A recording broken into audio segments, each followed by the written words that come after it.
नमस्कार, मैं हूं आपका दोस्त विनोद शर्मा और एक बड़ी अपडेट आपके साथ दोबारा से ले आया हूं। दोस्तों, आप सबको पता है कि नववर्ष पर जिस प्रकार से पूरे भिवानी, हरियाणा और हिंदुस्तान की मैं बात करूंगा, एक पहाड़ टूटा जो कि कई जिंदगियों पर असर डाल रहा है, डायरेक्ट या इनडायरेक्ट रूप में। स्पेशली जो लोग वहां पर मजदूरी करते थे, 5 लोगों की वहां पर मृत्यु हुई है।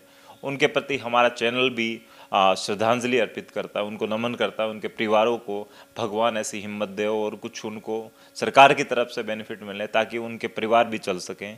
आज स्पेशली हम बातचीत करने के लिए पहुंचे हैं, चेयरमैन हैं हमारे साथ क्रैशर एसोसिएशन खानक के मास्टर सतवीर तेरा। इनसे बात करेंगे, जानेंगे अब कितना असर पड़ रहा है इस पहाड़ के दरकने से और आम मजदूरों की जिंदगी पर, कितना वो रोजाना जो कमाने के लिए निकलते थे उसकी रोजी रोटी पर असर पड़ रहा है। तो मास्टर जी, इस हादसे को किस तरीके से देख? ये बड़ी दुखदाई घटना है और जो हमारे मजदूर भाई थे इस इलाके के, देश और प्रदेश के, ये बड़ी एक मार्मिक घटना है। जो जिन आकस्मिक समय में इस प्रकार की घटना घटी, और मैं भी आम परिवार से जुड़ा हूँ इस इलाके से, मजदूर लोगों से, और मजदूरी परिवार मेरा मजदूरी या छोटी मोटी खेती करने वाला है, तो मुझे भी बहुत दुख है और मैं बड़ा गहरा दुख प्रकट करता हूँ कि इस प्रकार की घटनाएं, भगवान से प्रार्थना करते हैं न हो, क्योंकि जो घटना हुई है वो बड़ी दुखदाई है। और इससे उनके परिवारों को मेरी लोगों से उनकी मदद करें ताकि वो परिवार सदमे से उबर। से बात करें, जिस माइंस में ये हादसा हुआ उनकी तरफ से भी एक बड़ी घोषणा की गई, सरकार की तरफ से भी बातें चल रही है, उनको कुछ मुआवजा वगैरह मिलेगा, उनको कुछ ऐसी सरकार की तरफ से फंड वगैरह मिलेगा। तो क्या कुछ फंड वगैरह के लिए आप स्पेशली अपील कर रहे हैं? और गोवर्धन माइंस का जो चर्चाओं में रही, उनकी तरफ से क्या सहयोग मिला उन मृतकों को या जो हुए उन परिवार? जो घायल हुए उन परिवारों को गोवर्धन माइंस की तरफ से 15-15 लाख रुपए दिए गए हैं, और घायल जो 2 व्यक्ति हैं, जो मजदूर भाई हैं, उनको 2-2 लाख रुपए दिए गए हैं। और कंपनी की तरफ से घोषणा की गई है कि उनके जो छोटे बच्चे हैं उनको भी प्रत्येक महीना 10,000 रुपये दिए जाएंगे। और हमारी सरकार से और जनता से सबसे मांग है कि उन हमारे गरीब मजदूर भाइयों की मदद करें ताकि उनका परिवार, उनका जो बच्चे हैं वो आगे भविष्य में कामयाब हो सकें और उनका परिवार आगे बढ़ सके और वो इस दुख से बाहर निकल सकें। सरकार की तरफ से क्या बातें चल रही हैं? और पहाड़ की तरफ भी मैं बात करूंगा कि इस पहाड़ के पहले बंद होने की वजह एक पोल्यूशन रहा, और उसके बाद दोबारा से जिस तरीके से ये पहाड़ शुरू हुआ, एक दिन में ही वापस बंद हो गया जिस तरीके से। अब आम मजदूरों पर जो वहाँ उम्मीदें लगा करके बाहर से आए थे, जो यहाँ प्रदर्शन कर रहे थे कि ये पहाड़ दोबारा से चालू हो, दोबारा से काम शुरू हो, तो वो फिर दोबारा से बंद हुआ है, तो उनकी ज़िंदगी पर कितना असर पड़ा है? और सरकार की तरफ से क्या प्रयास किए जा रहे हैं इस पहाड़ को दोबारा शुरू करने के, और जो मजदूर वहाँ पर मरे हैं उनको आर्थिक सहायता देने? ये पूरा इलाका रेगिस्तानी है, यहाँ कोई ज़्यादा उद्योग धंधे नहीं है और ज़मीन भी उपजाऊ नहीं है और पानी भी नहीं है। सारे जो लोग मजदूर भाई हैं, चाहे किसान भाई हैं, इस इलाके की पूरी जनता इस जो माइनिंग क्षेत्र के काम से जुड़ी हुई है। यहाँ हजारों लोग, चाहे वो मजदूरी करके कमा के खाते हों, चाहे मशीन के द्वारा कमा के खाते हों, चाहे उनकी दुकानें हों, तो लगभग सभी लोग इससे जुड़े हुए हैं। और आसपास के इलाके के जितने शहर, वो डायरेक्ट इनडायरेक्ट इस कार्य से जुड़े हुए हैं, सबका काम प्रभावित हुआ है। और जो लोग जिन्होंने अपनी मशीनें ली हैं, ज़मीन गिरवी रख करके क्रैशर लगाए हैं, अपनी ज़मीन और प्रॉपर्टी गिरवी रख करके, उनकी किस्तें लगभग 2 साल से कोरोना काल और पीछे पोल्यूशन बोर्ड के कारण, बंद होने के कारण, अनेक प्रकार के, कभी वर्षा ऋतु के कारण कार्य लगभग बंद चल रहा है। उनकी किस्तें टूटी हुई हैं। काफ़ी हमारे साथियों के कर्ज में डूबे होने के कारण उनके क्रैशर भी नीलाम हो गए, उनकी मशीन भी फाइनेंस वाले उठा के ले गए हैं। तो इस कारण से हजारों लोग बड़े भूख के कगार पे हैं और रोजी रोटी का कोई साधन नहीं है। तो हमारी सबसे प्रदेश सरकार से और अधिकारी लोगों से भी ये प्रार्थना है कि काम को जल्दी चला जा सके ताकि इन लोगों की रोजी रोटी बच सके। और जो सरकार जांच करा रही है वो जांच कार्य चल रहा है, जो भी जांच में आएगा वो सरकार कार्रवाई करे। बात करें, आप मुझे ऑफ कैमरा भी बता रहे थे कि वहाँ के हालात क्या हैं, एक आम मजदूर की ज़िंदगी से लेकर एक वहाँ पर मालिक की बात करें, ट्रक मालिक या किसी ने क्रेशर लगा रखी है, तो उनकी ज़िंदगियों पर कितना प्रभाव पड़ा, चाहे लॉकडाउन की बात करें हम, या फिर पहाड़ जब बंद हो जाता है तो कैसे उनकी धड़कनें भी थोड़ी सी धीमी चलनी स्टार्ट हो जाती है, कैसे आप एक स्टोरी भी बता रहे थे। मैं उसी इलाके से जुड़ा हूँ, भिवानी जिले का ही रहने वाला हूँ। इस ग्रामीण अंचल में मैं रहा हूँ। हमारे मजदूर भाई जो छोटे छोटे बच्चे जिनके पिताजी जिनके भाई रोजाना रोजी रोटी के लिए पैसा कमा के लाते हैं, जिनसे परिवार चलता है, वो परिवार सब अब बड़े आस लगाए बैठे थे कि हमारा रोजगार चला है दोबारा से और हमारी रोजी रोटी ठीक चलेगी, क्योंकि काफ़ी समय से बंद थी, परंतु प्राकृतिक आपदा के कारण फिर बंद हो गई है। उनको बड़ी समस्या आ रही है। और जो लोग, हजारों लोग जो कर्जवान हैं, चाहे मशीनों के द्वारा, क्रेशर मालिक, ट्रैक्टर मालिक, तो उनके कर्जे की किस्तें भी नहीं दी जा रही हैं। वो भी काफ़ी लोग परेशान हैं, बड़े सदमे में हैं कि हम कैसे बाहर निकल पाएंगे, हमारा कारोबार कैसे चलेगा। और प्रत्येक हमारा मजदूर भाई भी ये सोच रहा है, मेरे बच्चे कैसे पढ़ेंगे, मेरी रोजी रोटी कैसे चलेगी, मेरे बच्चे को दूध मैं कैसे पिलाऊंगा, खाना कैसे दूंगा। ये सभी समस्याएं बहुत भारी समस्या है। तो हमारी सरकार से यही प्रार्थना है कि इस कार्य को जल्दी चलाया जाए ताकि इन लाखों लोगों की रोजी रोटी बच सके।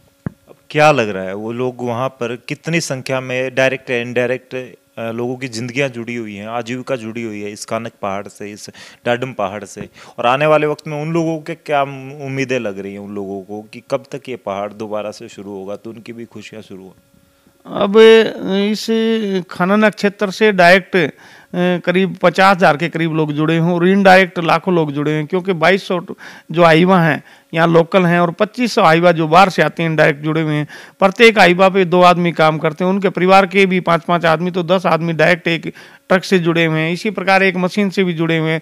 क्रेशर पे 20 कर्मचारी काम करते हैं। एक कर्मचारी के परिवार में 5 आदमी है तो 20 कर्मचारी, 100 आदमी एक क्रेशर से भी प्रभावित हो रहे हैं, ट्रैक्टर से भी प्रभावित हो रहे हैं। जो भी मैकेनिक की दुकान है, चाय की दुकान है, प्रत्येक उस इकाई से काफ़ी लोग प्रभावित हो रहे हैं। इससे डायरेक्ट और इनडायरेक्ट करीब लाखों लोग प्रभावित हो रहे हैं। और जो जनता को सस्ता माल मिलना चाहिए, सस्ता क्रेशर बजरी मिलना चाहिए, वो भी 2 गुणे 3 गुना रेटों पर मिल रहा है। वैसे भी क्योंकि जो आम आदमी अपने घर का निर्माण करना चाहता है, अपनी और किसी कार्य का निर्माण करना चाहता है, बहुत महंगा होने के कारण उनकी भी आर्थिक कमर टूट रही है। बात करें वहाँ पर जिस प्रकार हादसा हुआ, हाथों हाथ नेता पहुँचने स्टार्ट हो गए। आप लोगों के द्वारा वहाँ पर कुछ मजदूर संगठन थे, मैंने देखा है कि आरोप लगा रहे हैं यहाँ पर ये नेता राजनीति कर रहे हैं, ना कि यहाँ की समस्या का हल निकालने की कोई बातें कर। वहाँ जो लगातार नेताओं ने अपनी हाजिरी दर्शाई राजनीति में और प्रदेश में, ये दिखाने की कोशिश की हम पूछे हादसे पे हमने ये किया, एक भी नेता ने किसी भी मजदूर भाई की कोई भी आर्थिक मदद नहीं की। और लगभग 99% नेता उनको दुख जताने भी उनके घर पे नहीं गए, सिर्फ राजनीतिक रोटियां सेकने का काम किया। ये लोग इस इलाके का कारोबार बंद करा के कुछ लोग अपना कारोबार शुरू करना चाहते हैं। और इस प्रकार का हमारे इलाके का यदि माइनिंग क्षेत्र का काम बंद हो गया तो सारा ये पैसा राजस्थान में जाएगा, राजस्थान से 3 गुना रेट में माल आएगा। और इन लोगों का डायरेक्ट इनडायरेक्ट वहाँ कोई नहीं हित है। और ये राजनीतिक लोग इन्होंने ये मांग करनी चाहिए कि ये कारोबार चलते रहना चाहिए। मजदूर की रोजी रोटी का सवाल है, कृषि मालिक को रोजी रोटी के, इलाके की जनता की रोजी रोटी का सवाल है। ये मांग नेताओं ने करनी चाहिए कि कारोबार लगातार जारी रहना चाहिए, खनन कार्य लगातार जारी रहना चाहिए, परंतु इसमें सावधानीपूर्वक कार्य करना चाहिए और ताकि ये लोग, इलाके के लोग कमा के खा सकें। जी, एक बात करें, हमें अवैध माइनिंग शब्द मेरे हिसाब से कुछ लोगों ने तो जिंदगी में पहली बार अब सुना है। तो ये अवैध और वैध माइनिंग की परिभाषा क्या है? क्या उस पहाड़ को इस तरीके से खोदा गया है, क्या उसे अवैध कह रहे हैं, या कोई और तरीका है जिसे अवैध ठहराया जा रहा है कुछ लोगों के द्वारा? ये जो माइनिंग के कारोबारी हैं, ये सारी अपनी लीगली प्लान बना के सरकार से मान्यता लेते हैं और फिर उसी आधार पर अधिकारियों की देखरेख में कार्य करते हैं। ये जो लोग कह रहे हैं अवैध है, ये इन लोगों को लगभग लोगों को ये पता नहीं है अवैध क्या होता है, वैध क्या होता है। ये माइनिंग क्षेत्र का कार्य हरियाणा सरकार और विशेषज्ञों की गाइडलाइन के अनुसार ही किया जाता है। इस प्रकार ये नहीं है कि ये अवैध है। जिस प्रकार एक शराब का ठेका है, उसका जो ठेका दिया जाता है तो वो उसी प्रकार तय मानक के अनुसार ही कार्य करता है, उसी प्रकार ये लोग कार्य करते हैं। पर लोगों को ज्ञान नहीं है, कोई भी आके कह देता है अवैध है, तो इस प्रकार का कार्य नहीं है। तय मानकों के अनुसार ये लोग काम करते हैं। यदि फिर भी कहीं खामियां रही तो उनको दुरुस्त करने का काम करेंगे ये। पहाड़ दरकने के पीछे क्या समझते हैं? क्या उसमें कोई इलीगल काम किया गया था या अवैध कटाई की गई थी या कोई और वजह है या उसको नेचुरल आप एक हादसा मानेंगे? किस प्रकार से? पिछले 2 महीने से ये खनन कार्य बंद था, उसी दिन शुरू हुआ था। तो ये कोई प्राकृतिक हादसा है, नेचुरल हादसा है, क्योंकि अरावली क्षेत्र एकदम खिसक करके जो लोग काम कर रहे थे माइनिंग क्षेत्र में उनके ऊपर आ गिरा। ये और वो लोग दब गए, उनके उन 5 हमारे मजदूर भाइयों की जान चली गई, जो बहुत बुरी घटना है, जिससे हमारे को बहुत सदमा लगा है, बहुत दुख है। परंतु ये लोग, ये राजनीतिक लोग जो राजनीति कर रहे हैं, ये भी बहुत गलत बात है। अच्छा, एक बात करेंगे, डाडम के लोगों के द्वारा कुछ वीडियोज ऐसे आए हैं कि उन लोगों को जो 10% हिस्सा मिलना चाहिए उनकी पंचायत को, वो तक उनको नहीं मिल रहा है या उसमें कोई उलझन है। उन लोगों ने बताया कि यहाँ पर कुछ ऐसे भी इलीगल काम होते हैं, हमारी आवाज़ ही नहीं सुनाई देते, न तो प्रशासन की बात करें, वो लोग अब बोल रहे हैं। तो इसके पीछे क्या कोई राजनीतिक वजह है या उन ग्रामीणों की जो कहावत है, वो जो कहना है उनका, वो सच? ये ग्रामीण जो आरोप लगा रहे हैं, इनके जवाब या तो अधिकारी देंगे या माइनिंग क्षेत्र के जो कारोबारी हैं वो देंगे।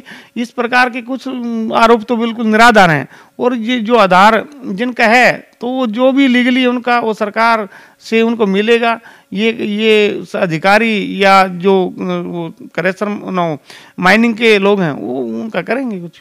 एक बात मैं लास्ट आपसे कर लेता हूं कि कांग्रेस सरकार के दौरान ये पहाड़ बंद रहा काफ़ी समय, उसके बाद बीजेपी सरकार से उम्मीदें जगी, चाहे पहाड़ पे काम करने वाले मजदूर की बात कर लें या फिर चाहे इसमें क्रेशर चलाने वाले या जो भी इस पहाड़ के साथ जुड़ा था। तो अब क्या लगता है, बीजेपी सरकार जल्दी कोई फैसला लेगी, ये पहाड़ दोबारा शुरू होगा या फिर पुराने तरीके से राजस्थान से जिस तरीके से क्रेशर वगैरह आया करती, जिस तरीके से पहाड़ का जो सारा रेवेन्यू है वो राजस्थान सरकार में चला जाया करता, तो सरकार किस प्रकार से फैसला लेगी, क्या उम्मीद है? सरकार माननीय हमारे मुख्यमंत्री मनोहर लाल खट्टर जी के नेतृत्व में जब सरकार बनी प्रदेश में बीजेपी की, तब माइनिंग क्षेत्र के सारे कार्य शुरू हुए, लाखों लोगों को रोजगार मिलना शुरू हुआ। कांग्रेस राज में तो सब बंद थे, राजस्थान में इकाइयाँ चलती थी और राजस्थान में ही सारा राजस्व का पैसा जाता था। हरियाणा सरकार का अरबों रुपए वहाँ जा रहा था और माल भी नकली मिलता था। जो हमें क्रेशर बदरी मिलती थी उनकी क्वालिटी भी बड़ी निम्न स्तर की थी। इस प्रकार की एक खनन क्षेत्र बीजेपी के राज में चलने से लाखों लोगों को फायदा हुआ है और अरबों रुपए का राजस्व हरियाणा सरकार को आया। कांग्रेस के कुछ लोग इस प्रकार की राजनीति करके इस क्षेत्र को बंद करवाना चाहते हैं और अपने राजनीतिक स्वार्थ को राजस्थान से पूरा करना चाहते हैं। तो आने वाले वक्त में ये पहाड़ बंद हुआ है, इसके असर कितने पड़ेंगे? आम आदमी जब एक कंस्ट्रक्शन की बात करता है, छोटे से मकान, अपने सपनों के महल बनाने की बात करता है, तो उसे 2 कमरे भी आम आदमी को बनाने मुश्किल हो जाते हैं। अगर चाहे डस्ट की बात कर लें या फिर कोई भी मटेरियल की बात कर लें जो बिल्डिंग के दौरान लगता है, बड़ा महंगा हो जाता है, तो उसके सपने भी बड़े महंगे हो जाते हैं, बड़े सपने हो जाते हैं आम आदमी के लिए एक 2 कमरे का मकान बनाना। तो ये पहाड़ बंद होने से कितने मजदूरों की ज़िंदगी पर असर पड़ रहा है, डायरेक्ट इनडायरेक्ट हम बात करें, कितने लोगों की ज़िंदगी प्रभावित हो रही है इस पहाड़ की वजह से? आप लोग कमेंट बॉक्स में अपनी राय जरूर दें। क्या सच में ये पहाड़ शुरू होना चाहिए? क्या उन मजदूरों की भी आवाज़ सरकार तक पहुंचेगी? आप लोग इस वीडियो को शेयर करें। तब तक के लिए धन्यवाद। राम राम।